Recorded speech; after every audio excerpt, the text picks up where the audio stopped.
El ciclo de conferencias que iniciamos hoy está relacionado con la exposición Heroínas que acabamos de inaugurar, aunque de una manera, digamos, laxa, porque el ciclo o el curso que acompaña a la exposición Heroínas y que tiene lugar, como probablemente saben, los miércoles, es un ciclo de historia y teoría, digamos, inspirada por la teoría feminista, por el programa de investigación feminista, de revisión de la historia del arte con arreglo al programa de investigación de los estudios de género.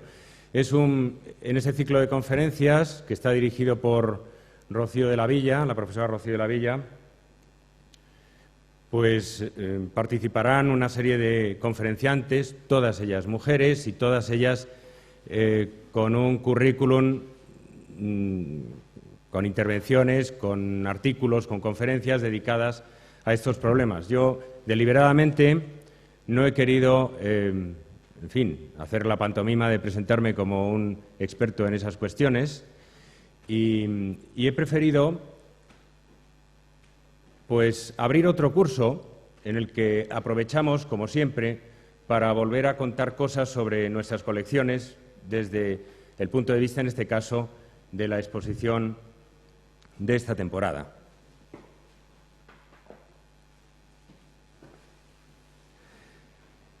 De los 5 artistas, de las 5 obras que componen el ciclo, solo la primera es una mujer. Y me parece singularmente oportuno comenzar con ella, comenzar con Bert Morisot, una figura tan importante como otras mucho más conocidas del movimiento impresionista, una figura, valga el tópico, injustamente relegada, que paradójicamente en su propio tiempo tuvo en la crítica de su época un reconocimiento más justo de su excelencia, de su contribución a la pintura del movimiento impresionista, de las cualidades de su obra. Bert Morisot constituye un caso excepcional en la historia del arte del siglo XIX porque es el caso de una artista, es decir, de una mujer, de clase acomodada, de familia respetable, que además hace un buen matrimonio y es madre de familia y con todo y con eso consigue desarrollar una carrera como artista, una carrera profesional en toda regla, vinculada al grupo más avanzado del arte de su época, a un grupo que, como saben ustedes, durante la década de los 70 al menos, era expresamente rechazado, condenado, del que una parte de la crítica se mofaba, que provocaba escándalo.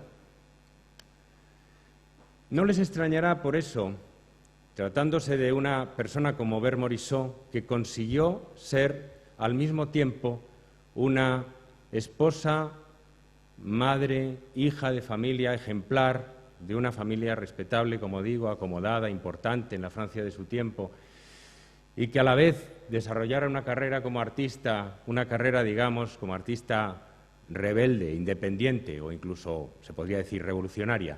No les extrañará que el tema de mi conferencia sea el desdoblamiento. El desdoblamiento visual en la obra de Bert Morisot, vinculado a ciertos temas, a la representación de las hermanas, a la representación de la madre y la hija, a la representación de los espejos y del desdoblamiento que los espejos también inevitablemente provocan. Pero vamos ya a la figura de Bert Morisot. A diferencia de lo que he hecho otras veces cuando hablamos de obras concretas de la colección permanente, no voy a empezar por la obra que pertenece a la colección Thyssen, no voy a empezar hablando de ella, sino que la presentaré en el contexto amplio de la carrera, de la vida, de la biografía como artista de Bert Morisot. Bert Morisot nació en 1841 en Bourges, en el departamento de Cher, en el mismísimo centro de Francia, en el seno de una familia acomodada y además políticamente influyente. Su padre era, en aquel momento, bajo la monarquía de Luis Felipe de Orleans, el prefecto del departamento de Cher. Perdería su condición de prefecto, perdería su cargo político con la Revolución de 1848, pero en 1849 inmediatamente sería reintegrado a la escala del alto funcionariado político y seguiría desarrollando pues, la función de prefecto en distintos departamentos franceses. O sea que era, bueno, pues algo así como un gobernador civil, lo que aquí en España fue en otro tiempo la figura del gobernador civil, un hombre respetable y poderoso y también de fortuna, de familia. Las hijas de Tiburce Morisot, porque Morisot tuvo 3 hijas, Yves, Edma y Berthe, la menor de ellas, la más joven. Las hijas de Tiburce Morisot fueron educadas con la actitud, en el espíritu de la burguesía ilustrada francesa de mediados del siglo XIX. Se les concedió una educación humanística, literaria, musical, y en una ocasión, con el objeto de que las niñas le hicieran un regalo a su padre con ocasión de su cumpleaños, le regalaron un dibujo, se las llevó a un profesor de arte, un profesor de dibujo, que descubrió que 2 de ellas, Edma y Berthe, poseían cualidades artísticas muy notables. El propio profesor de dibujo advirtió a la madre, a Madame Morisot, de las promesas, pero al mismo tiempo de los riesgos en que podía incurrir si las dejaba a sus hijas asistir a esas clases de dibujo. Podían convertirse en artistas, podían llegar a tener una carrera como artistas. Y esto pues, podía resultar pavoroso. Las dos hermanas, Edma y Berthe, después de pasar por las manos de ese profesor de dibujo, fueron acogidas en las clases privadas de un pintor más importante, Guichard, y poco después terminaron en manos nada menos que del mismísimo Corot. El viejo Corot, entonces tenía 65 años y daba algunas clases limitadas a las hijas de familias distinguidas. Como es sabido, la educación artística oficial de la École des Beaux-Arts no estaba abierta por entonces todavía a las mujeres, pero es verdad que algunos maestros impartían de forma privada clases a las jóvenes aficionadas a la pintura y existía, de hecho, una tradición muy rica, muy poderosa de arte amateur, de pintura amateur femenina, en Francia como en otros países de Europa. Algún estudioso de la figura de Bert Morisot ha vinculado los géneros, incluso algunos rasgos estilísticos de ella, a esa tradición amateur, como si la obra de Bert Morisot fuera, diríamos, una dignificación de algunos de los rasgos de esa, por otra parte, muy digna en sí misma, tradición amateur femenina. Después de Corot, después de estar un año, una temporada con Corot, las hermanas Morisot fueron encomendadas a un tercer pintor, a Oudinot. El propio Corot las encomendó a él, y en 1864 se estrenaron en el Salón Oficial, lo cual, especialmente para la joven Berthe, que tenía 23 años y fue admitida con 2 paisajes, corotianos naturalmente, en el Salón, no es un mérito en absoluto desdeñable. Bert Morisot, con 23 años, demostró que podía exponer en el Salón Oficial, donde, por cierto, a veces su futuro amigo Manet era rechazado, y seguiría exponiendo en el Salón regularmente hasta el año 73, en que se uniría a esa banda de réprobos conocida con el nombre de los impresionistas. Es decir, que dejó de exponer en el Salón fundamentalmente porque dejó de enviar al Salón. En estas dos imágenes las tenemos a las dos, a Edma y a Bert, retratada cada una por la otra, cada una por su hermana. El retrato de Bert por Edma es menos competente, menos interesante, pero bueno, no carece de cualidades pictóricas. Es muy notable en él lo exento de coquetería que está, ¿no? Lo exento de interés por seducir al espectador. Esto va a contrastar, como veremos enseguida, con las imágenes, con el modo en que Bert va a aparecer, por ejemplo, en la pintura de Manet. Aquí aparece fundamentalmente como una trabajadora, concentrada en su tarea, completamente desentendida del espectador y, bueno, notablemente menos atractiva de lo que aparecerá en pinturas posteriores.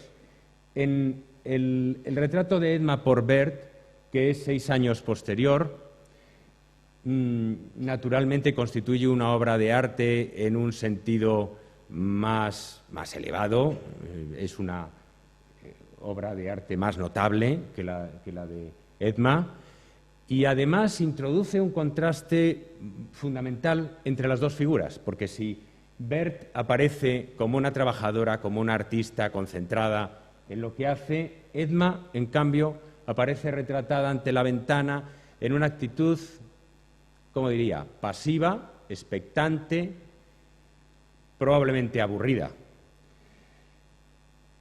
contemplando un abanico, diríamos, completamente ociosa.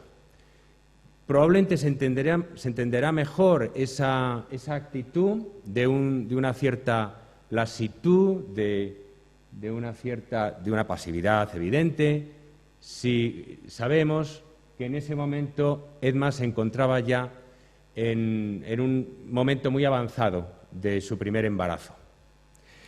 En efecto, Edma se había casado con un oficial de la Marina y había abandonado toda ambición de seguir dedicándose al arte. La salida de la familia, el matrimonio de Edma y su salida del seno de la familia para ir, naturalmente, para seguir a su marido, fue algo así como un trauma para las dos hermanas, que eran uña y carne, estaban tremendamente unidas.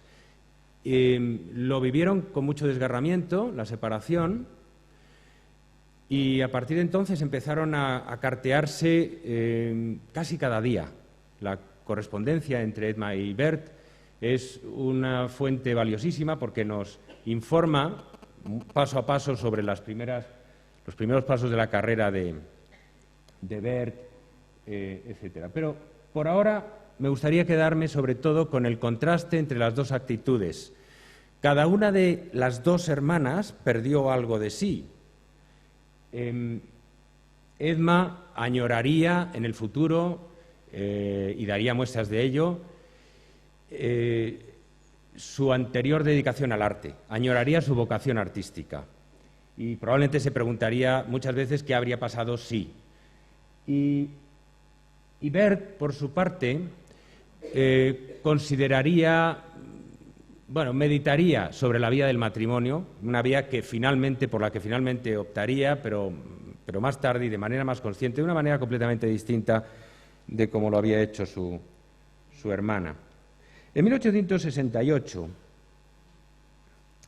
cuando Edma todavía estaba soltera, por poco tiempo, cuando las dos hermanas eran todavía pintoras, las dos hermanas frecuentaban el Louvre como copistas, que era la dedicación fundamental de los jóvenes pintores en aquella época, el ir al Louvre para copiar, pues, qué sé yo, a Tiziano, a Veronés, ¿no?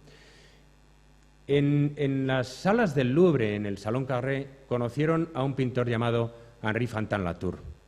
Hemos visto, cuando tuvimos aquí la exposición de Fantin-Latour hace unos meses, hemos visto que en la primera sala de la exposición precisamente algunas obras daban testimonio de su trabajo como copista en el Louvre, de las muchas horas que Fantin pasaba en el Louvre. Pues bien, allí se conocieron las hermanas Morisot y Fantin-Latour, y Fantin les presentó a un pintor prometedor, discípulo de Couture, pero afiliado a la Escuela del Realismo, conocido por el nombre de Edouard Manet.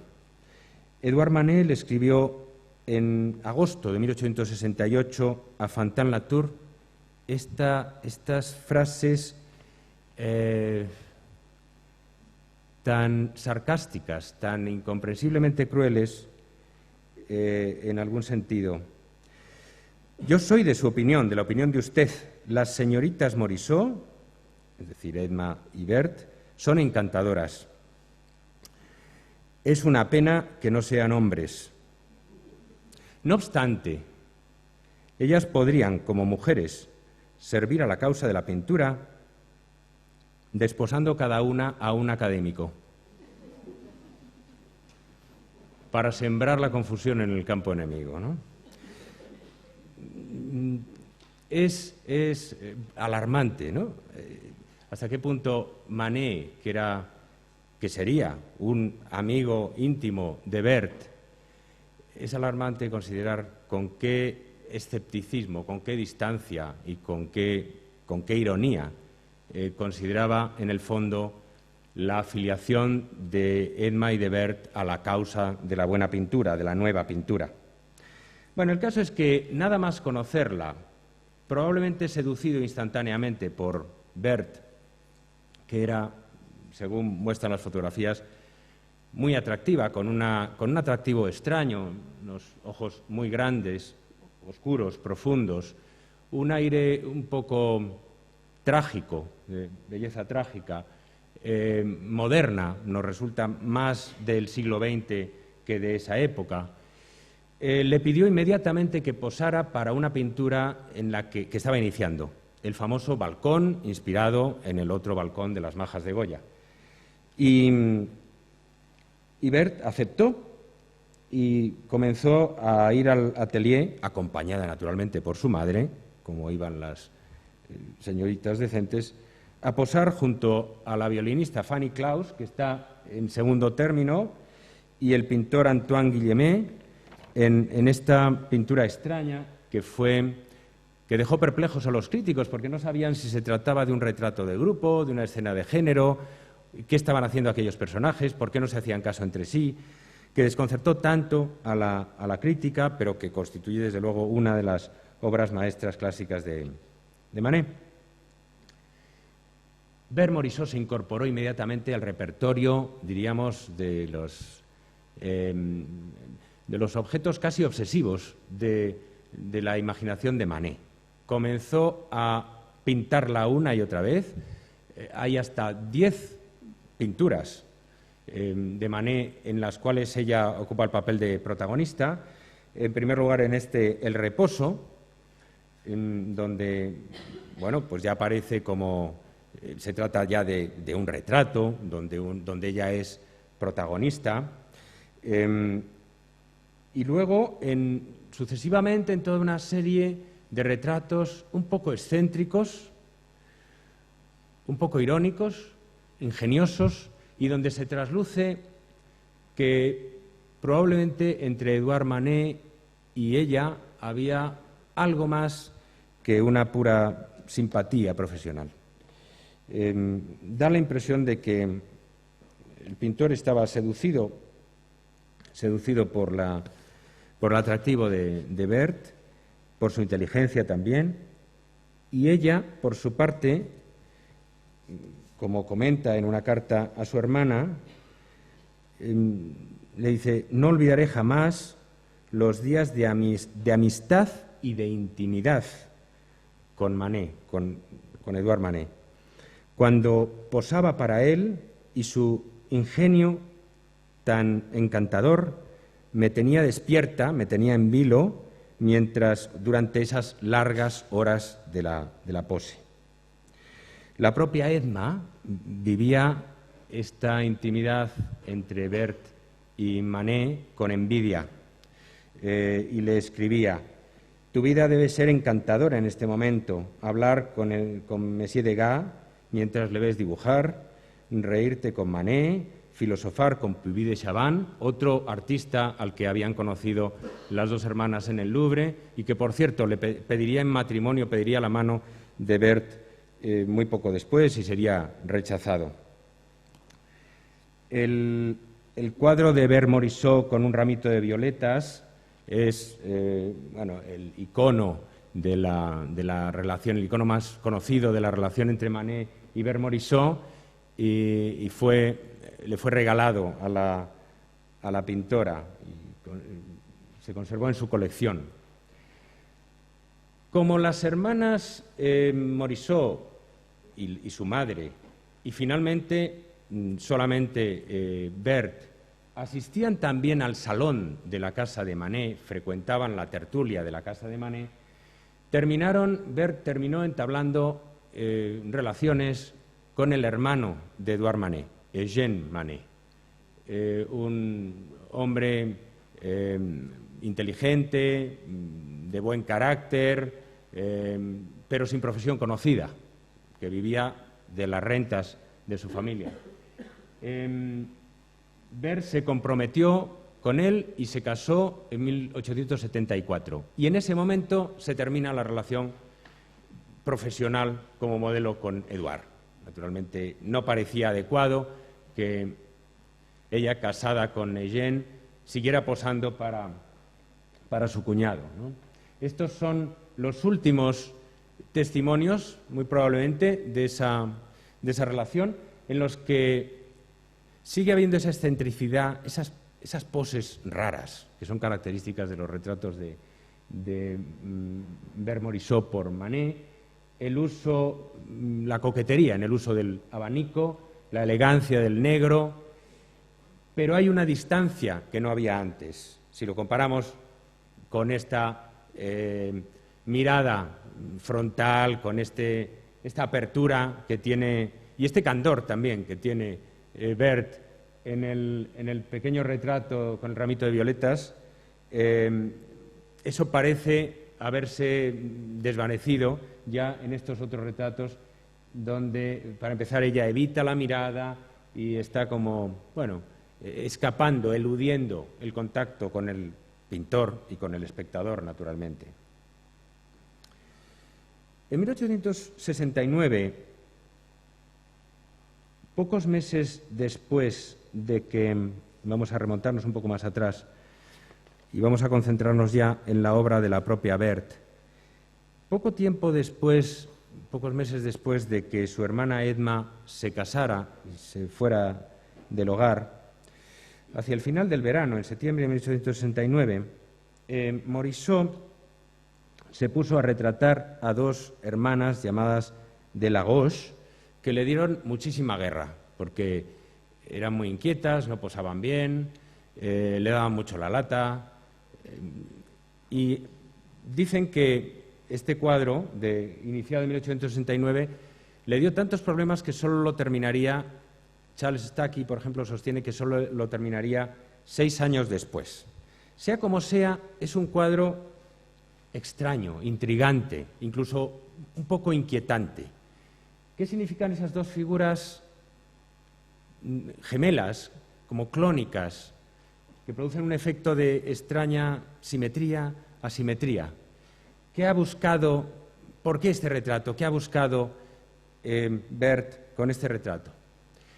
Yo creo que no es en absoluto arriesgado conjeturar que al representar a las hermanas de Lagos en el canapé, con este parecido, como digo, inquietante, y al mismo tiempo como enajenadas, alienadas, mirando cada una en una dirección, sin contacto visual entre ellas, como separadas simbólicamente por una barrera de cristal, estaba aludiendo Berthe a su propia relación en crisis con su hermana, que en esa crisis de separación simplemente, y que ella vivía sin duda con un cierto dramatismo.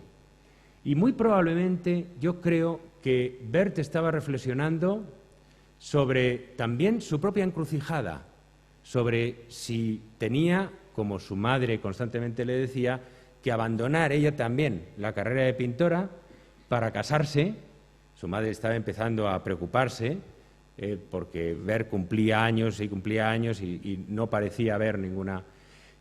Si tenía que casarse inmediatamente, cómo iba a afrontar la continuidad de su carrera de pintora si seguía siendo pintora.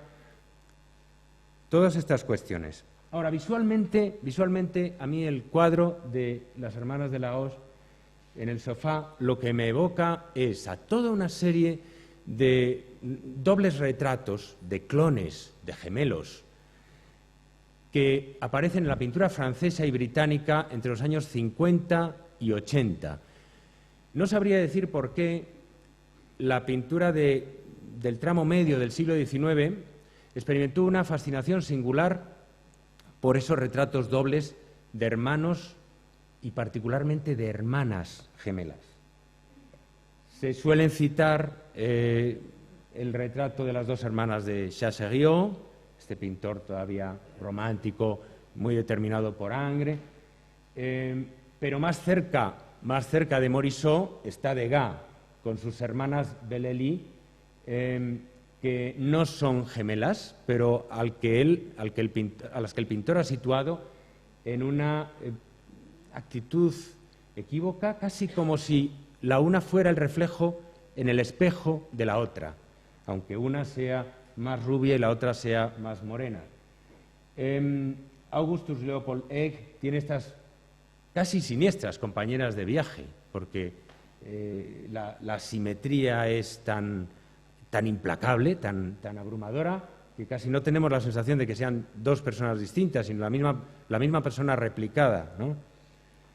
O estas niñas no menos inquietantes de Millais, de John Everett Millais, un pintor que en otras ocasiones también demostró su atracción por las gemelas, con estas gemelas Gracie, Kate, Hall, bastante posteriores. Otra figura muy próxima, que sería muy próxima a ver Morisot, sería la de la pintora norteamericana vinculada al grupo impresionista Mary Cassatt. Y Mary Cassatt tiene no solo esta, sino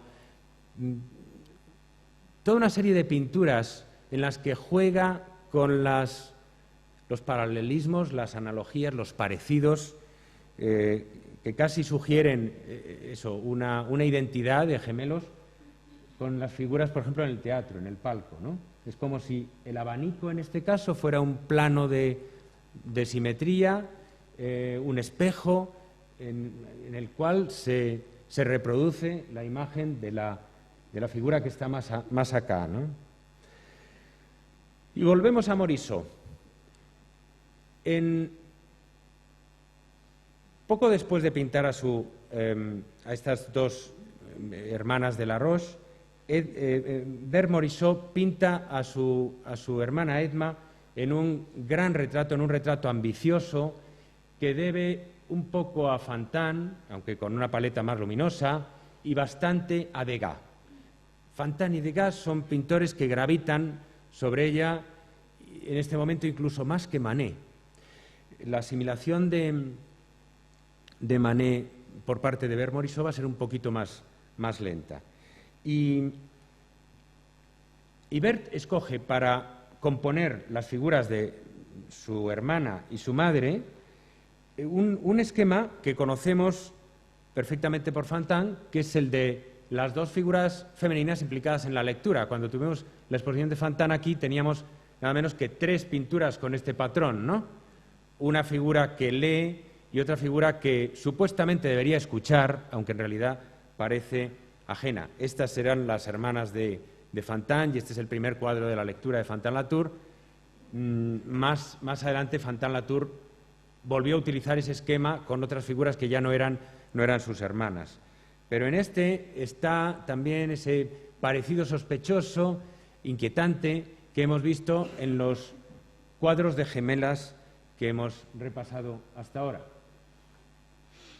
La cuestión de la separación quirúrgica de dos seres que eran casi, diríamos, siameses, que estaban unidos físicamente, como Edma y Bert, gravitó durante el final de los años 60 y el principio de los 70 sobre la obra de Bert.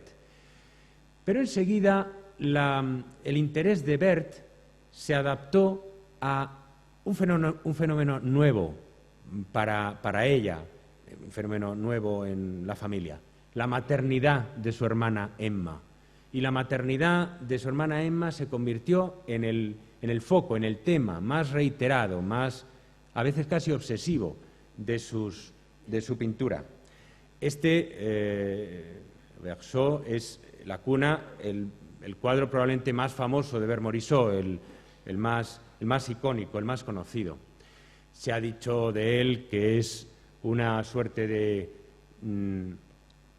representación moderna de la Madonna con el niño, representación secularizada de la Virgen con el niño.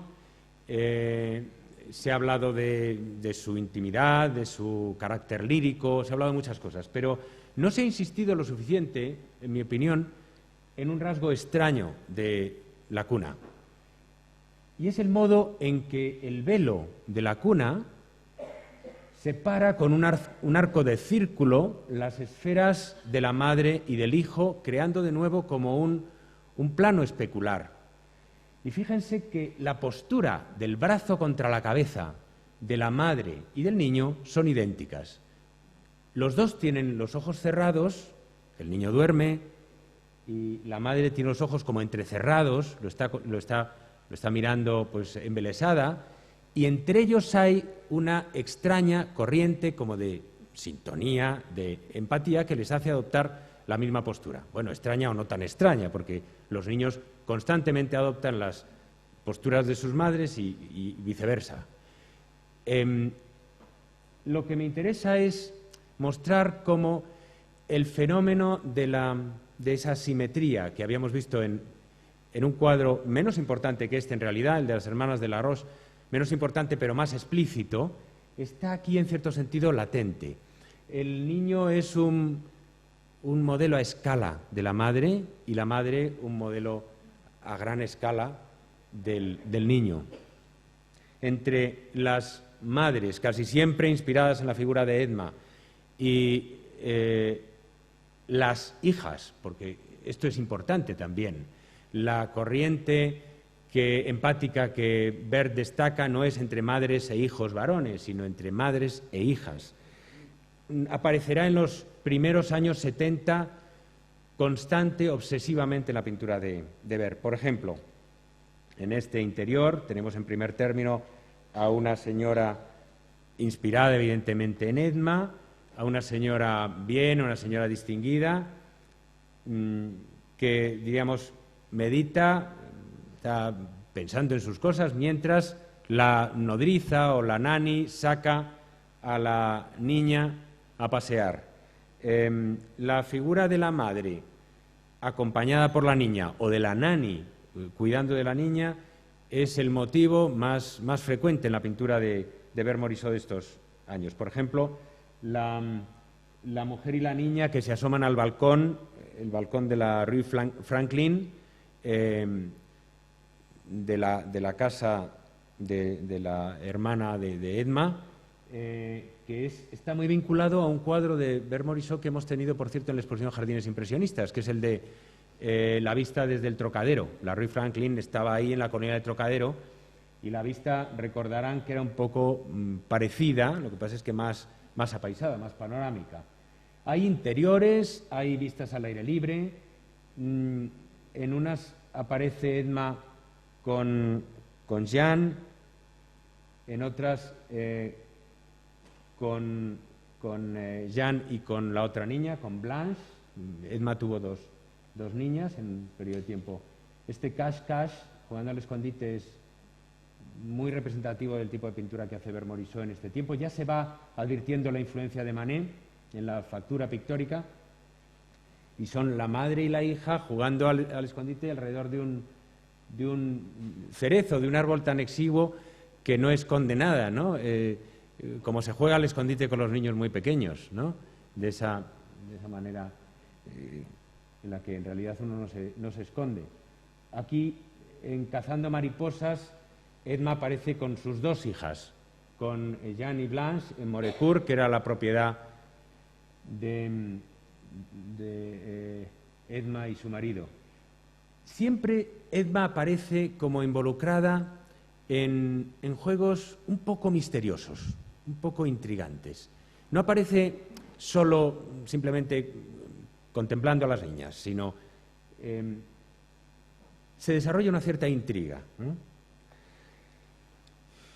Bueno, y después de haber visto este desarrollo de la relación entre Berthe y Emma, de la relación un poco especular que existe entre las dos hermanas, del modo dramático en que vivieron su separación, llegamos por fin al cuadro protagonista de la charla de hoy, el cuadro El espejo de vestir. El título en castellano es un poco insulso, porque el espejo de vestir, que es como se llama en castellano, como se traduce al castellano, traduce una palabra francesa que tiene mucha más gracia, la sujet. La sujet es el espejo de pie, el espejo de cuerpo entero que sirve para vestirse. Pero la palabra sujet a la vez evoca la psique, el nombre griego del alma, ¿eh? Y entonces el espejo de vestir se convierte como en el doble de uno, en el alter ego, en el otro yo. El mirarse al espejo tiene algo de indagación sobre quién es uno, en el fondo. El cuadro de Berthe Morisot es un cuadro, en principio, sencillo, sin complicación ninguna, aparentemente nada intrigante, sobre el que aparentemente no habría mucho que comentar. Una mujer joven, casi adolescente, está vistiéndose en su cuarto ante una sujet, ante un espejo de vestir, colocado entre dos ventanas, ahora hablaremos de esto, en un ambiente todo de blancos, de tonos blancos, que simbolizan como un poco la pureza virginal, y se está probando el vestido. No está simplemente, no está en su habitación, se dispone para salir, se está arreglando. Tiene ya los zapatos, tiene unos zapatos puestos, lleva una cinta en el cuello, no tiene el cabello suelto y está ajustándose la camisa o quizá un corsé ligero, porque sobre esto discuten los comentaristas, pero un corsé ligero en todo caso que no tendría abrochado, se está ajustando la ropa para ver cómo le quedaría si tuviera el corsé ya abrochado, cómo se ceñiría a su cuerpo. Está a la vez midiendo, analizando y recreándose en su propia figura y considerando, pues vaya usted a saber qué cosas. El foco de la imagen es la sensación de la intimidad, de que esta chica está completamente a solas con sus pensamientos ante su propia imagen. Es un cuadro un poco desconcertante si se considera, porque desde luego no es un retrato. Muy probablemente la figura es la de una modelo. Berthe Morisot utilizaba a menudo modelos profesionales. Es probablemente una modelo, simplemente no es un retrato de nadie en particular.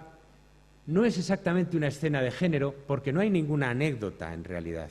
No sucede nada curioso, divertido o moralizante. Pero hay algo intrigante en el fondo de la escena. Yo supongo que se podría describir como una escena sobre la intimidad. Lo más interesante es compararla con otras cosas de Berthe Morisot y de sus contemporáneos inmediatos.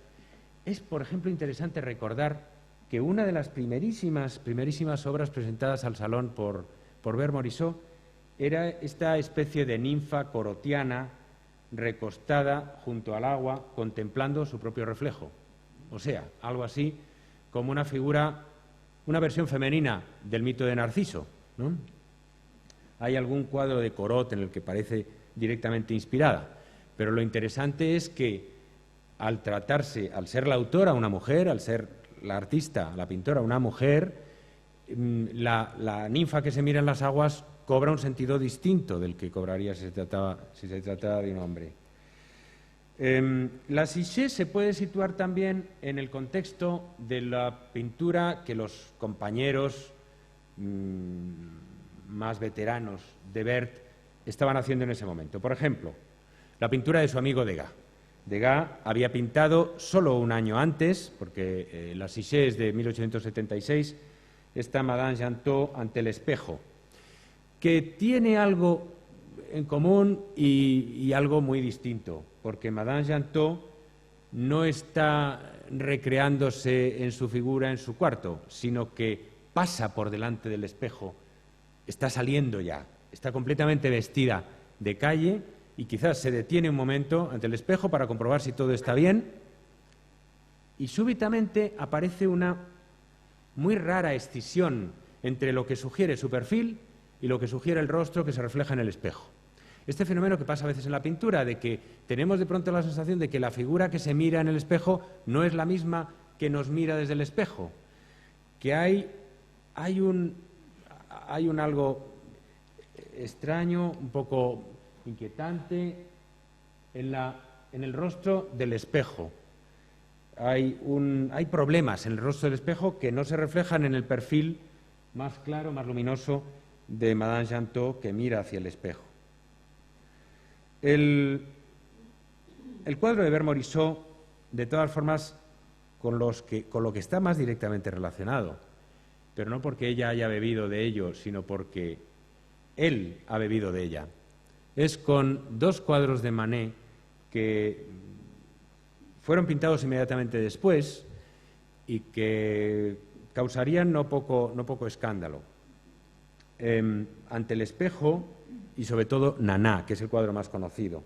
Ante el espejo es una especie de preparación para Nana, es una especie de estudio del natural, con ese carácter abocetado, de la construcción más literaria, que es Nana, que evoca, por supuesto, como saben, el título de la novela de Émile Zola, amigo ya desde hacía una década o más de una década de Manet, y Nana, que es la historia de cómo una prostituta pone patas arriba a toda la sociedad francesa de su época, la sociedad financiera, la sociedad política, cómo los hombres poderosos y ricos se pierden por ella, la persiguen como trofeo y terminan a veces arruinándose por sus encantos.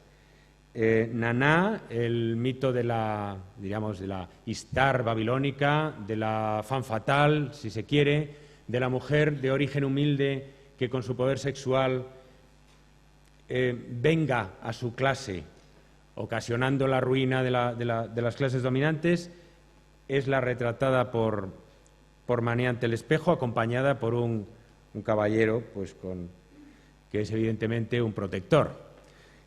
No podía imaginarse un carácter más antitético del cuadro de Morisot. Todo lo que en el cuadro de Morisot era, diríamos, absorción, intimidad, se convierte aquí en exhibición patente, manifiesta, porque además Nana nos echa una ojeada, como diciendo, ¿estáis en este juego también vosotros? O fijaos en lo que estoy. Naturalmente el acompañante masculino es como una presencia vicaria del propio espectador masculino, está ahí en el margen observándola, disfrutando de ella. No se podría imaginar, ya digo, nada más antitético. Y así volvemos al cuadro de Bert Morisot y descubrimos que hay en ella algo importante, hay en ese cuadro algo importante, aunque solo sea por su resistencia, por lo que tiene de una actitud negativa, por lo que no es, porque es una visión de la intimidad femenina que no puede ser explotada por el voyeur, que no tiene interés, que carece de interés para el voyeur. no es una visión erotizante para el espectador masculino, por lo menos para el espectador masculino convencional del siglo XIX, que espera otras exhibiciones, otros estímulos, otras tentaciones. Es decir, que la pintura de Bert Morisot se caracteriza por profundizar en la intimidad femenina desde dentro y por, diríamos, blindarla, acorazarla frente a las potenciales asechanzas, frente al interés potencial de la mirada voyerística. Podríamos traer aquí decenas de estas toilettes, de estas mujeres modernas o no tan modernas ante el espejo de años posteriores a los del cuadro de Bert Morisot. Con Lautrec el resultado se hace, el abismo entre Bert Morisot y los pintores varones se hace todavía más grande, porque el cuadro de Lautrec es el cuadro de una exhibición ya obscena, la exhibición, diríamos, de una mercancía y tiene algo de patético en ese autoexamen que la prostituta, porque se trata naturalmente de una prostituta, hace de sí misma, ese examen como fáctico, pero probablemente teñido de muchas tragedias íntimas ante el espejo. Hay otro tipo de voyerismo más sublimado, más literario, más británico, que es más victoriano, el de, por ejemplo, La Mariana en el Sur, de Waterhouse, que es un personaje de Tennyson, de un poema de Tennyson, el personaje de una muchacha víctima de un abandono amoroso que repasa, están caídas por el suelo las cartas de amor, y contempla la tragedia de su juventud y su belleza, que se va a marchitar sin que su amante venga a verla, porque ha sido abandonada. Y con toda su mojigatería, con toda su... También se trata aquí de una imagen para el voyeur, la desprotección, la vulnerabilidad de la figura de Mariana en el Sur y, sobre todo, la exhibición fetichista de la cabellera cayendo por detrás, constituye un tipo de aliciente para un voyeur que no es el mismo tipo de voyeur que el de la pintura de Lautrec, desde luego. Es el voyeur victoriano, pero también ella está en función de la mirada del deseo del varón. Y en esto, diríamos, la pintura de Lautrec y la pintura de Waterhouse están igualmente remotas con respecto a la de Bert Morisot, y ambas resultan tremendamente tristes en relación con la pintura de Bert Morisot, porque en ambos casos se expone a un objeto sexual, a un objeto de deseo, que probablemente tiene alguna conciencia de serlo, ¿no?, de su condición. Hay toda una serie de toilettes. Bert Morisot dedicó mucho trabajo al tema de la toilette a mediados de los 70 y hasta finales de los 80. Se ha dicho a veces que lo que ella andaba buscando era graduarse definitivamente como un artista igual a los artistas varones, tratando el tema del desnudo o del desvestido moderno. Que lo que estaba haciendo era coger el toro por los cuernos y tratar de ver si podía competir, lidiar con la mirada del varón. En algunos casos, a diferencia de lo que sucede con el espejo de vestir, en algunos casos diríamos que Bert Morisot hace el intento, la mascarada, de aproximarse a la mirada del varón. Por ejemplo, esta vista del cuello, de la nuca, de la espalda desnuda, es una incursión moderada, no comparable a las de Manet, ni mucho menos a las de Lautrec, en el terreno un poco de la incitación erótica, ¿no? La imagen del espejo, curiosamente, está desvanecida, borrosa, y además queda parcialmente fuera del encuadre, como si se quisiera poner todo el peso precisamente no en lo que ella ve, sino en la mirada que ella recibe en su nuca, en la recepción pasiva de la mirada del espectador masculino, naturalmente. Hay intentos, diríamos, de jugar con el encanto, con un encanto un poco rococó. Saben que Vermorisot, siempre que los críticos se referían a ella, evocaban a Boucher, a Fragonard, a las delicias, el encanto de los pintores rococó del siglo XVIII, a los que ella, por cierto, era aficionada y a los que en algún caso había copiado en el Louvre, por ejemplo, a Boucher. Pero en estos intentos, en estos ensayos de toilettes, prácticamente nunca llega Berthe, y supongo que por razones fáciles de entender, a adoptar el terreno de la mirada del pintor Varón y a competir con el pintor Varón en esta exhibición de cuerpos semidesvestidos, tentadores, de una intimidad que sea eróticamente provocadora. Cuando, por ejemplo, vemos sus imágenes de la coiffure, del peinado, ¿no? del peinarse, bueno, pues incluso cuando tienen una actitud comparable, cuando el ámbito es comparable, la comparación con Manet pues produce una diferencia evidente, abismal, un contraste tremendo.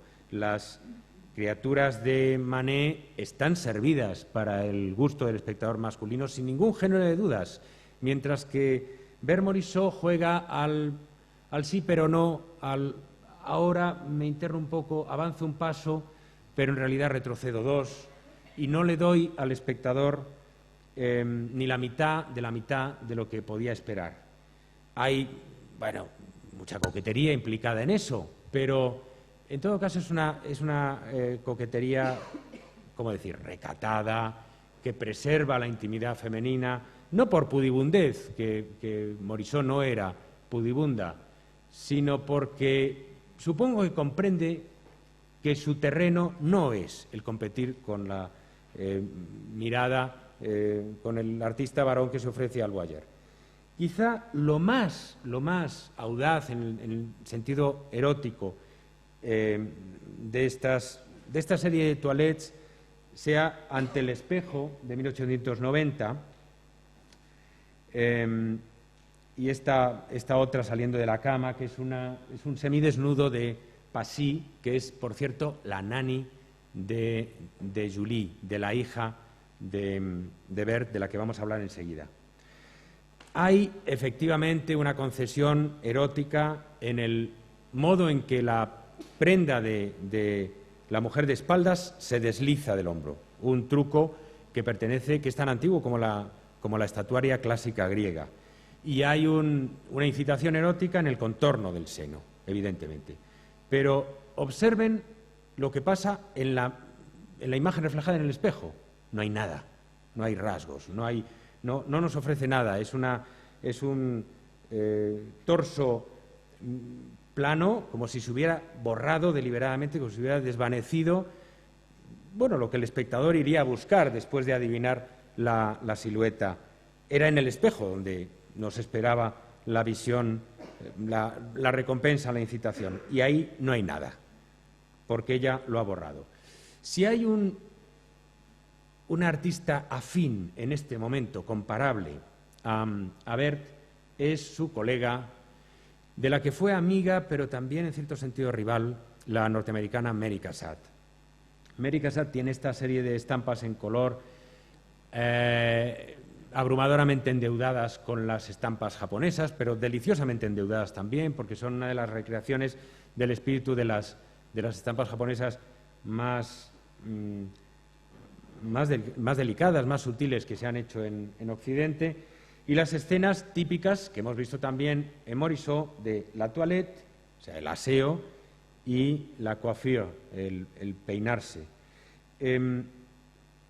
Como sucede en Vermorisot, hay una exhibición del cuerpo que, por alguna razón, no resulta afrodisíaca. Hay una exhibición del cuerpo que está despojada de su punta erótica. Por muy satisfactoria que sea estéticamente, no es incitante, no es erótica como lo son, por ejemplo, las coiffures y las toilettes de Manet o de tantos otros pintores varones. Hay una cosa muy curiosa en el proceso de Cassatt y de Morisot, y es que están trabajando al mismo tiempo en esta especie de intento de llegar al desnudo, de meterse en el desvestido moderno, incluso de meterse en el terreno de la, supuestamente, en principio, de la provocación erótica, pero sin ofrecer al espectador provocación erótica. Estos son dibujos que hacen en paralelo. Se tiene la sospecha de que, bueno, miraron por el rabillo del ojo lo que la otra estaba haciendo, evidentemente, porque con toda la diferencia entre sus lenguajes, que son distintos, el dibujo de Morisot y el de Cassatt, que el de Cassatt se parece más, recuerda más a Degas. El tema es exactamente el mismo, el tratamiento de la imagen frontal, en fin, todo. Una última cosa sobre la coiffure y el espejo. Hemos estado viendo imágenes donde la presencia femenina en la intimidad se desdobla en una presencia de espaldas, en una imagen de espaldas real y en una presencia reflejada. Y en la presencia reflejada desaparecen muchas veces los rasgos eróticos que esperábamos que hubiera allí. Morisot en los años 90 va a dar un paso más allá y va a abandonar, diríamos, este terreno, va a abandonar por completo este terreno de competición con la mirada masculina. No va a tratar ya de hacer estas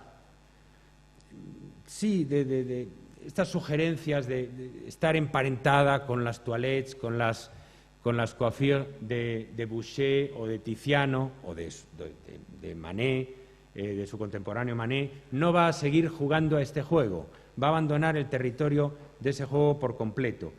Y hay algo muy revelador en este contraste. Las coiffures se van a convertir de escenas ante el espejo, de escenas un poco de intimidad erótica, incitante, potencialmente para el voyeur, se van a convertir en escenas donde dos hermanas, dos primas, dos amigas se ayudan la una a la otra y donde la mirada masculina todavía, si cabe, queda más excluida. La Hortensia, las dos hermanas, es una entre toda una serie de pinturas de este momento donde las hermanas, las primas, las amigas, muchas veces son simplemente modelos con las que ha trabajado Berthe, no es que sean efectivamente parientes, ¿no? Bueno, y con esto entramos en el tramo final de la conferencia. Finalmente, después de haber considerado, de haber reflexionado tanto sobre su propia encrucijada, sobre lo que la separaba y la unía a su hermana Edma, sobre si ella también debía casarse, Morisot se casó con Eugène Manet, como he dicho, y tuvo una niña, una única hija, Julie Manet, que nació en 1879 y que se convirtió casi desde el mismo momento de nacer en la nueva protagonista de la pintura de Morisot. Igual que su hermana Edma había dominado en los finales de los 60 y comienzos de los 70 la obra de Morisot como una suerte de alter ego, como un doble, casi como un clon, con el que ella se replicaba, en el que ella se veía reflejada, con el que ella competía.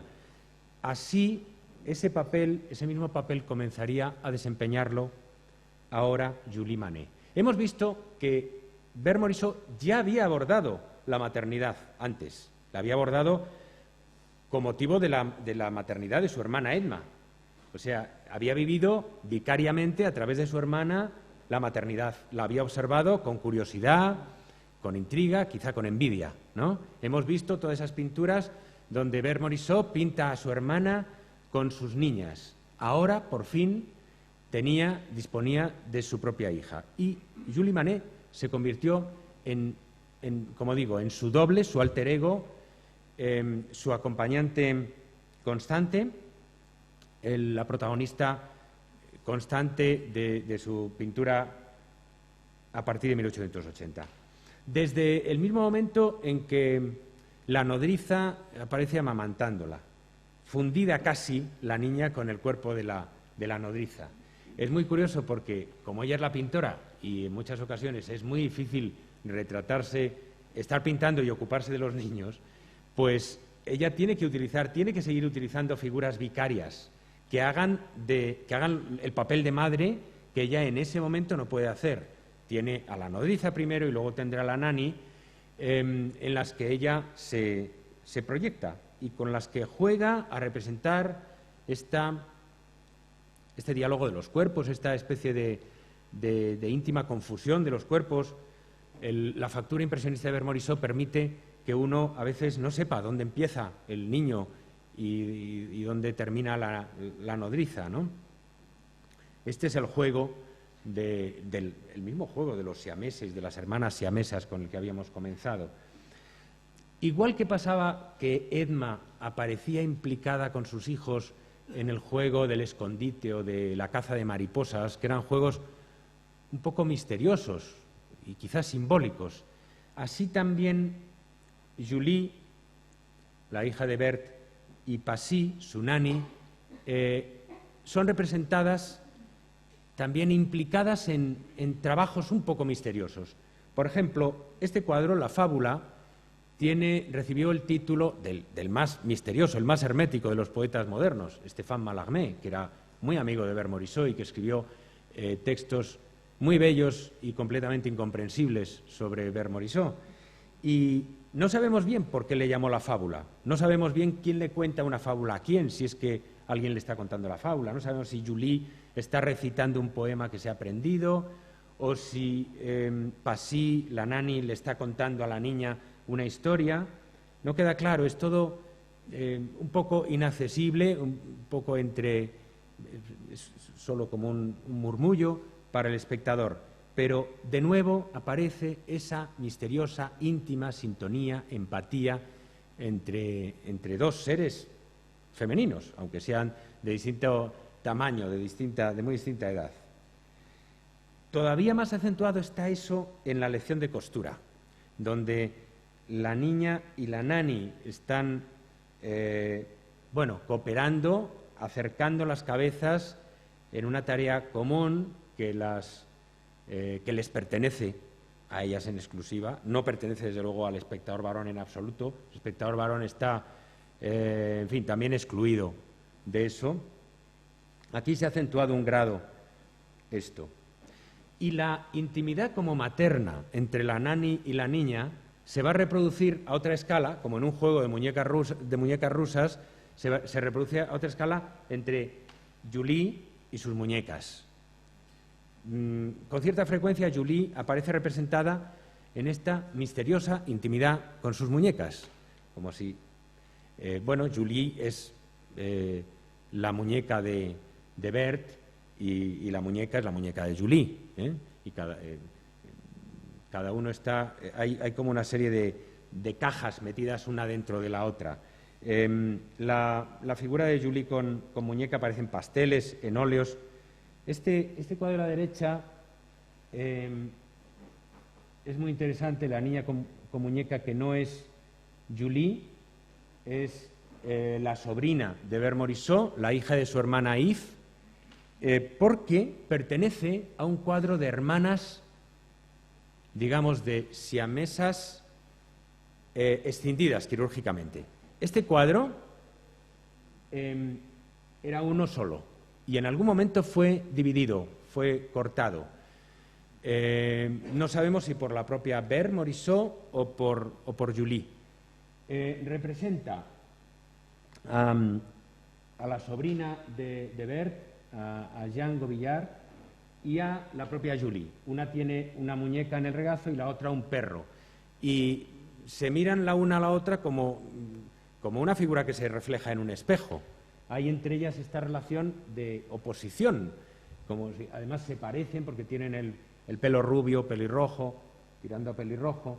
Están en esa actitud como de diálogo espacial muy sugerente.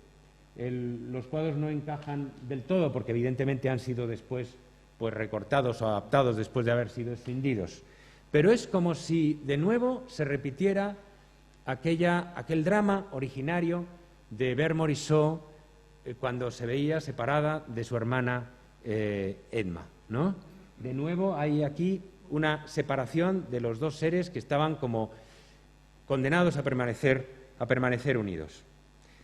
Y para terminar, vamos a ver cómo en los años 80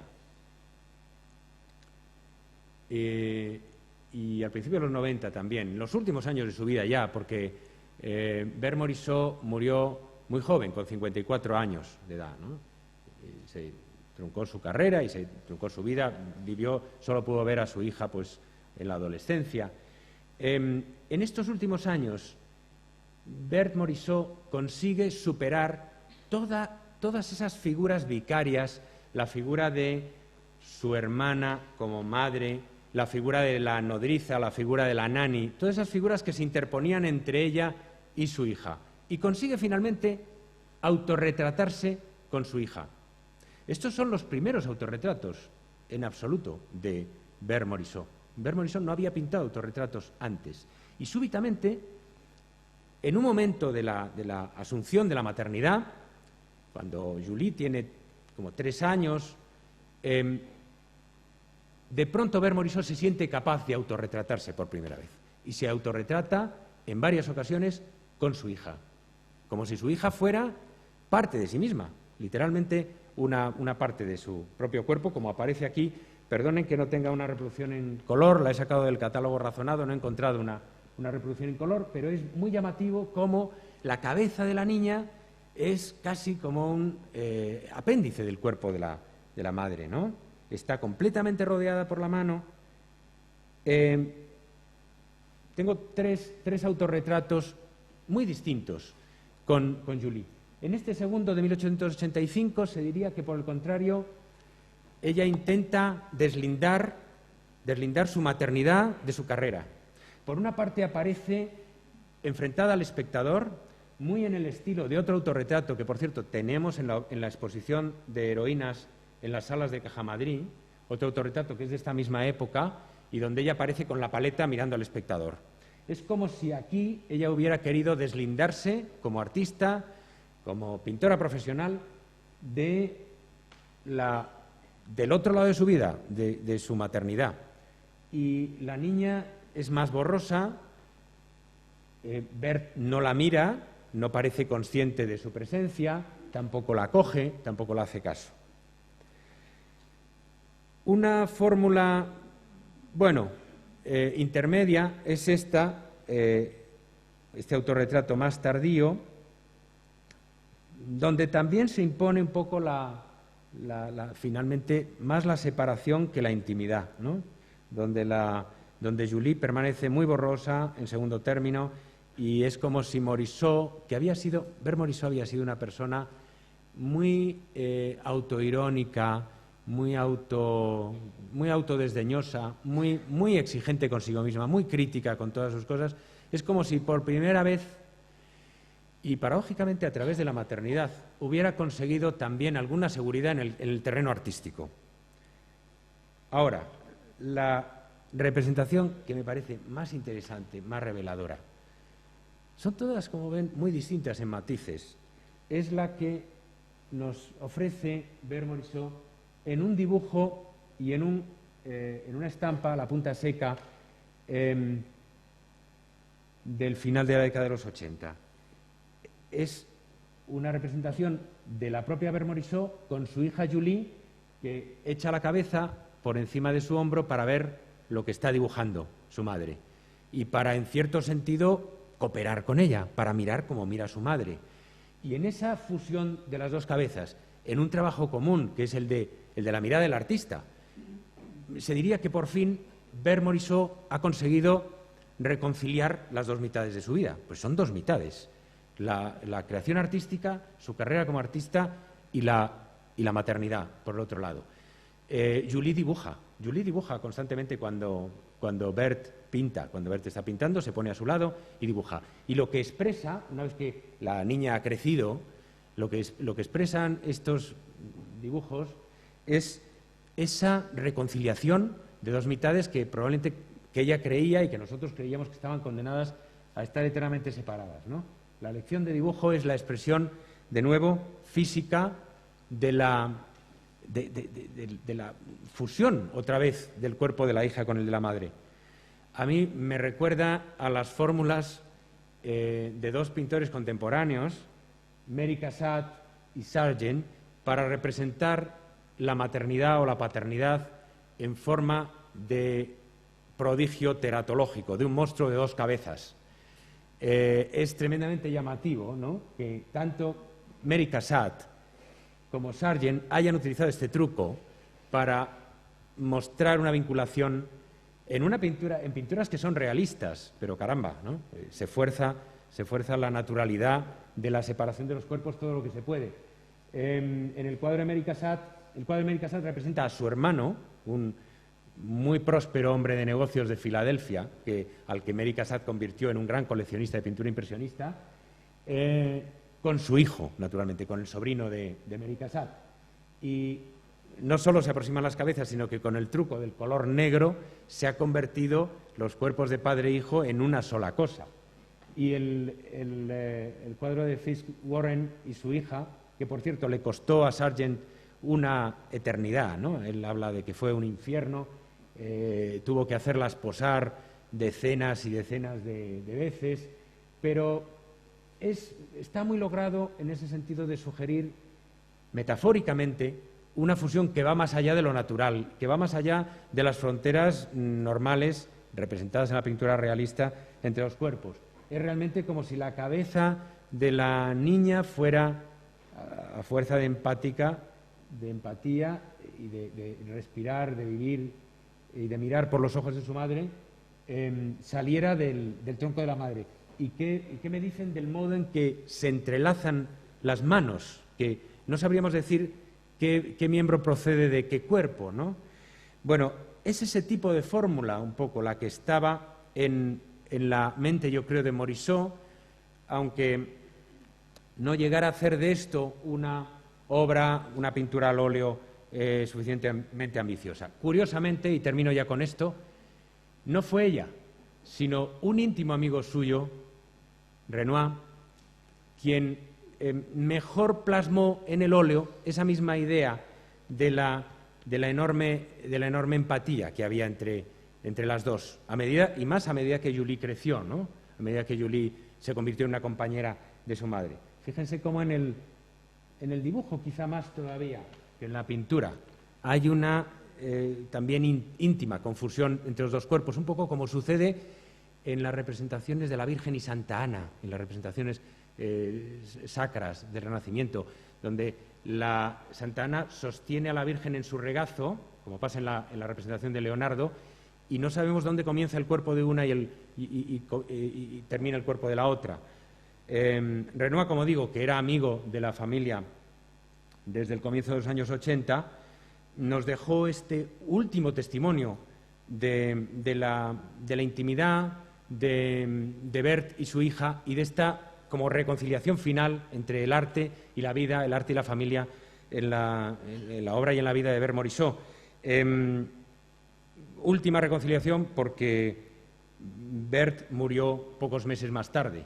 En 1895, Julie contrajo una gripe muy severa, cayó víctima de una epidemia de gripe muy severa y su madre se consagró a cuidarla y murió en pocos días afectada por la gripe. Y le dejó a su hija una carta que es más conmovedora por lo absolutamente sencilla que es. Le dice que la quiere mucho, que la ha querido siempre y que lo que hubiera pedido, fíjense qué observación en el fondo tan conservadora para una mujer que había sido tan radical en muchos sentidos, que lo único que hubiera deseado era haber vivido un poco más hasta que su hija se hubiera casado, hasta verla casada, ¿no? Y luego le recomienda las cosas que debe dar a los amigos. A Degas, que le dé un Manet, y al otro, y a los amigos pintores, y le da un par de consejos sencillos y se despide como si en realidad pues nunca fueran a estar separadas. Muchas gracias.